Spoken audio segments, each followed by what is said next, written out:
Natawag po ako dito sa gawain nung magulo po ang isip ko. Nasumpungan ko po ang gawain 1998. At tumating po ako nung 2009 nung kasagsagan ng undoy dito sa atin. Ako po ay nagkasakit na namaga po yung litid ng aking liig. And then napakataas ng dugo ko, 258/138 at triple po yung heartbeat ko. Ganon din po naranasan ko ang lagnat na 30 to 42. Hindi po ako nakakakita ng tao kapag po mahaba na sa akin ng isang dipa. Hindi ko na po nakikita kung babae siya o lalaki. Pero sa kakabutihan po ng Diyos, nung magkaroon ng retreat ang Metro Manila Group, nabunot po ako ang leader ng Metro Manila. Habang po ako nagbabasa ng I can do all things to Christ strengthen me, nagkaroon po ako ng instant healing sa 4 na buwan ko pong sacrifice sa sakit dahil wala pong ma-findings po ang doktor. Lahat po negative. Doon ko po naranasan hanggang po natawag din po ako sa gawain na ito, naglilingkod bilang 2 taon pong leader ng Metro Manila Group at naging leader po ako ng 8 katagalugan na provinces po. Sa Pasko po sa amin, naranasan ko po na namatay ang tatay ko December 3. Habang nagkakabit po yung mga tao ng mga paroles, napakasakit dahil ang tatay ko nga po namatay. Tapos nung pagkalibing ng tatay ko, kababa lang namin ng sasakyan, namatay din po yung isang tito ko. Napakasakit sa amin. Habang po dito nagkaroon po tayo ng overnight ng Christmas, dumating pa rin po yung balita na namatay ni po yung bunsong kapatid ng tatay ko. Sa December po, sa 3 linggo, 3 po ang patay ng aming pamilya. Habang tinitingnan ko ang Pasko, nasa isip ko na ang Pasko ay pag-ibig. Ngunit paano namin mararanasan ang tunay na diwa ng Pasko sa ganong kalagayan? But God is faithful. Ang sumunod po noon, bago magpasko, gumraduate po yung aking anak na panganay sa college. Ganon din ang bunso kong anak. Bago din po magpasko, gumraduate din po. Natawag po ako sa gawain. Una po, Usher Ministry. After 3 years po, naging outreach po ako. At pagkatapos ng 2 years, naging Marshall Ministry ako. Bago po ako umuwi dito since 2019, ako po ay nabilong sa medical ministry. Salamat po. Thank you so much. And to God be the glory. Purihin ang Panginoon. Before we purihin. Ako po ay Sister Marie Gallardo, isang active member ng probinsyal ng Metro Manila Group at isang liturgical dancer. Naging leader din po ako ng Romblon Group sa Hong Kong. 24 years na nagtrabaho sa Hong Kong sa iba't ibang amo at sa iba-ibang experience po. Nakilala ko si El Shaddai noong taong 1999. Dumating po ako sa Hong Kong, unang trabaho ko pa lang po ay terminate na ako. May ginamit si Lord na sister po at naisama niya ako sa St. Joseph Church. At may El Shaddai daw po ako doon. May El Shaddai daw po doon. Sumama naman po ako at super po na-bless ako sa pakikinig ng salita ng Diyos. At ang nag-pray over po sa akin na preacher assigned doon ay na-answer prayer po agad ako. Salamat sa Diyos, bago matapos ang visa kong last 2 days na lang, may bagong work na po ako at naka 8 years din po ako doon. Sa lumang buhay ko po, nasama po ako sa mga nagbibisyo. Sa dami po ng klase ng bisyo, shabu lang po ang natikman ko. Nung panahong gusto ko nang umiwas sa bisyo, nag-apply ako ng Japan na hindi po ako pinalat kahit kumpleto na ang dokumento ko. Kaya nagdasal po ako, nasa ibang bansa na lang ako dalhin ng Diyos. Ito nga pong Hong Kong, dito nga po ako dinala. Hallelujah. Kaya po, dito ko po ipinagdasal ng gusto ang aking asawa na makalaya kami sa kamandag ng droga. Noong 2016 po, tunay nga po na joyful at triumphant ang naramdaman namin sa pagkakalaya namin sa droga. Pero siya po ay namatay din po noong taon na yon.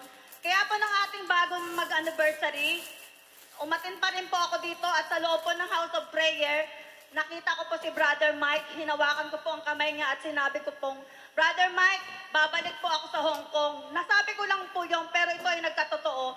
Muli po akong ibinilik ni El Shaddai sa Hong Kong at nakatapos po ako ng 4 years Sa kasalukuyan pa rin po, kahit po nananalangin tayo, nagkakaroon pa rin po tayo ng problema.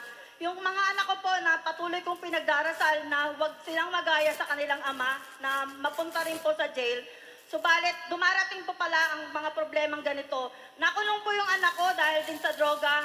At yun nga rin po, dahil sa pananatili kong tapat, katulad po ng ating kanta na O Come, All Ye Faithful, nanatili po akong tapat kay El Shaddai at ibinudulog sa Lord ang mga problema ko sa anak ko.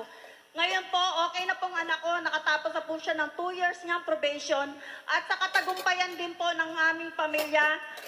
Maayos na rin po ang aking mga anak, may trabaho na rin po sila. Kahit po may problema pa rin po, dahil lang po kay El Shaddai. Kaya po nabago ang aking buhay, higit sa lahat kay Brother Mike na sa kanyang paghahayag ng mabuting salita, nabago po ng tuluyan ang aming buhay. Thank you po, and to God be the glory. Purihin ang Mga brother and sister, Brother Mike at kay Sister Belen at sa buong pamilya ng Velarde family. Ako po si Sister Karen Buwan Peñones, 14 years na nagtrabaho po sa Hong Kong at active member po ng Pampanga Group Hong Kong Chapter. Sabi nga po sa kantang The Little Drummer Boy, "Come, they told me para papampam." Grade school pa lang po ako, naanyayahan na po ako ng ating Diyos na umattend po sa anniversary ng Luneta. Sa biyaya ng Diyos, ako po'y nagpatuloy. Sa biyaya din po ng Diyos, unti-unti niya pong tinugon ang aking mga panalangin. Niloob niya po na ako po'y makapagtrabaho sa bansang Hong Kong sa taong 2008. Salamat po sa Diyos, inihanda niya po ako sa mga salita niya. Hindi ko po akalain na ganun po pala ang pag-abroad. Naranasan ko po na mapagbintangan, naranasan ko rin po ma-terminate. Hindi po siya ganun kadali. Pero sa biyaya ng Diyos, sa lakas na kanyang ipinagkakaloob, ay napagtagumpayan ko po. Isa rin po, Panginoon, ang tinugon mo sa aking panalangin, ang suitable helpmate na hiningi ko po siya. Sa biyaya ng Diyos, ipinagkaloob niya po noong 2022. Ganon din po ang panalangin ko rin po na makapag-aaral po ng caregiving. Sa biyaya ng Diyos, iniloob niya rin po, nitong nag-for good po ako, niloob niya po na may mag-sponsor po sa akin ng pag-aaral. Kaya nagamit ko na rin po siya sa biyaya ng Diyos sa pagtitiwala niya. To God be the glory. Purihin mo, Panginoon. The day of the word faith stands for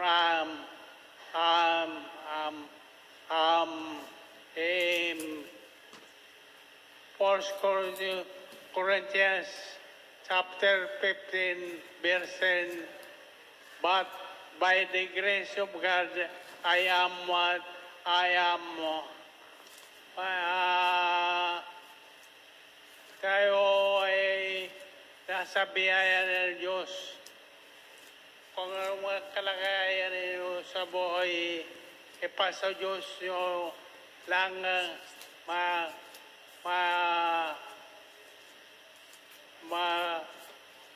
magpapanaan kayo ng Diyos. Manalangin kayo sa ng araw. At yak yun, answer prayer kayo. The fourth song, God is able.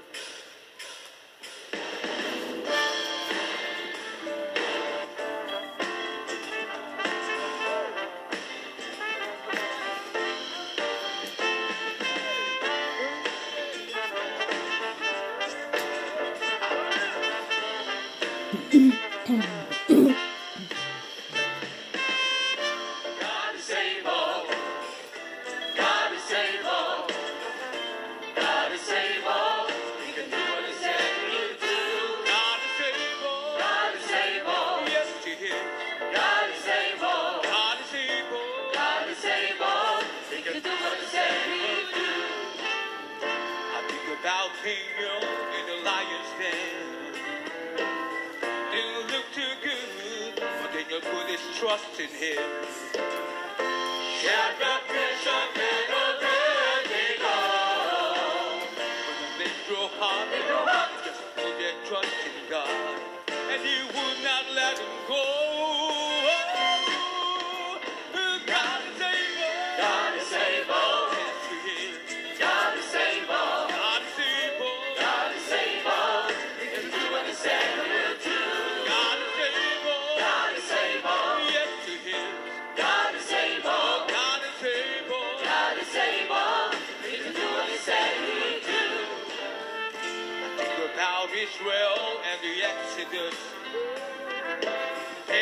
met this man, but God showed his faithfulness.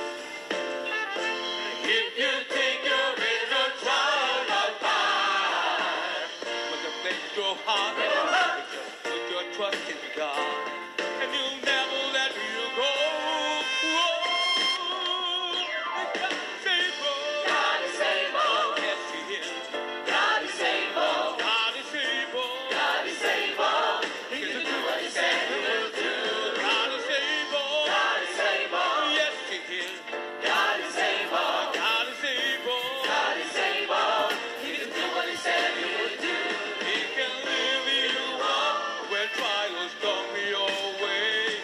He can give you peace down in your soul. He will always do. He will care for you. Will you believe Him? Will you receive Him?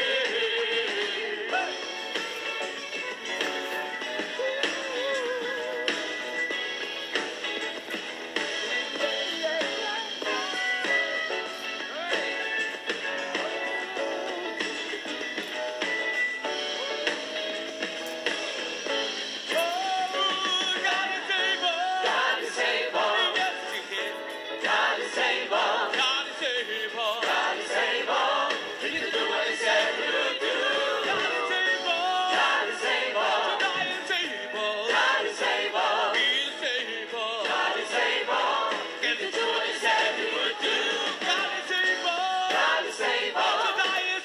able. God is able.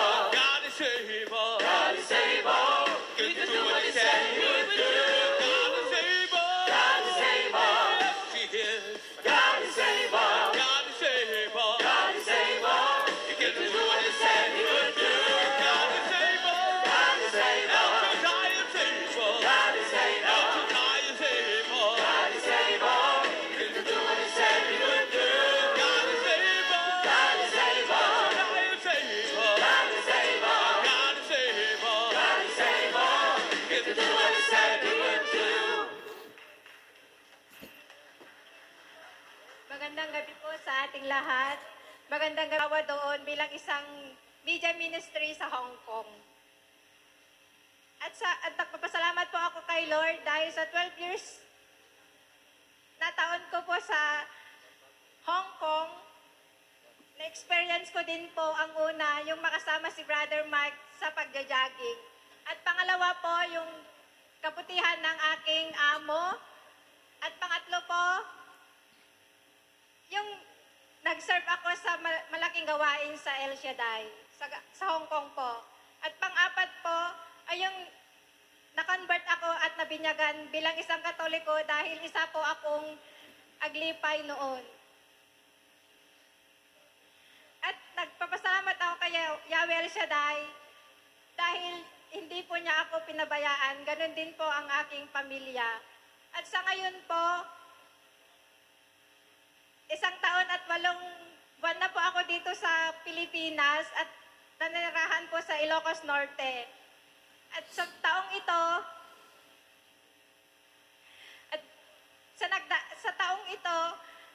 nagkaroon din po ng gawain sa aming bahay. At may nagkaroon po ng maliit na business. At sa taong 2022,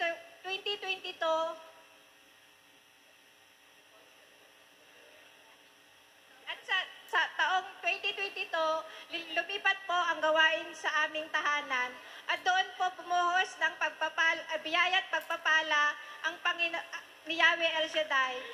Dahil gumaling po ang kapatid ko sa breast cancer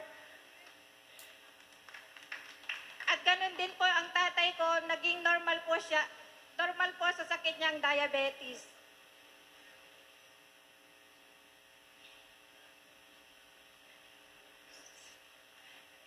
At lately po, hindi po inaasahan na nakarating din po ako sa Hong Kong at Macau at numaten po ng convention at anniversary po. Meron pong ginamit ng Panginoon na makarating po uli ako doon at nakaisa po ako sa anniversary ng Hong Kong.